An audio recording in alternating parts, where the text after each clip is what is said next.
মৃত্যু আসার পূর্বে জীবনটাকে মূল্যায়ন করো। এই জীবনটার অনেক দাম। এই জীবনের যে হায়াতটা আমরা পেয়েছি, এই হায়াতের মধ্যে আমাদের কাজ করতে হবে। যদি আখিরাতের দিক দিয়ে আমরা বড় হতে চাই, এই হায়াতটাকে মূল্যায়ন করে বড় হতে হবে। এই জন্য জীবনে আমরা যত নেক আমল করি, এই নেক আমলের মধ্যে সবচেয়ে শ্রেষ্ঠ আমল হলো নামাজ। আল্লাহ তাআলা আমাদের উপর 5 ওয়াক্ত নামাজ ফরজ করেছেন, অথচ আমরা নামাজ পড়ি না। সহিহ বুখারীর বর্ণনা 527 নম্বর হাদিসের বর্ণনা।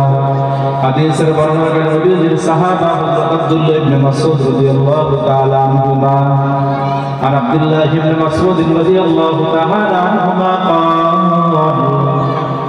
قال رسول الله صلى الله عليه وسلم سألت النبي صلى الله عليه وسلم أي العمل أحب إلى الله নবীজির সাহাবা হযরত আব্দুল্লাহ ইবনে মাসউদ রাদিয়াল্লাহু তাআলা আনহু নবীজিকে প্রশ্ন করলেন, ইয়া রাসূলুল্লাহ, ইয়া হাবিবাল্লাহ, আল্লাহ তাআলার নিকট সবচেয়ে প্রিয় আমল কোনটি?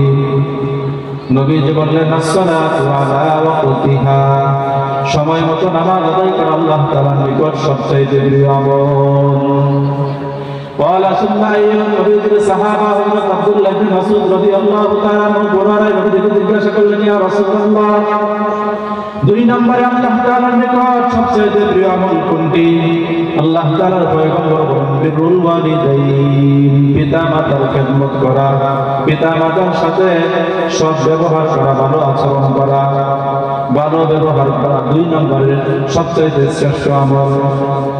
তাহলে আল্লাহকে খুশি করার জন্য যদি আমরা আমল করি, নামাজ আল্লাহ তাআলার নিকট শ্রেষ্ঠ আমল।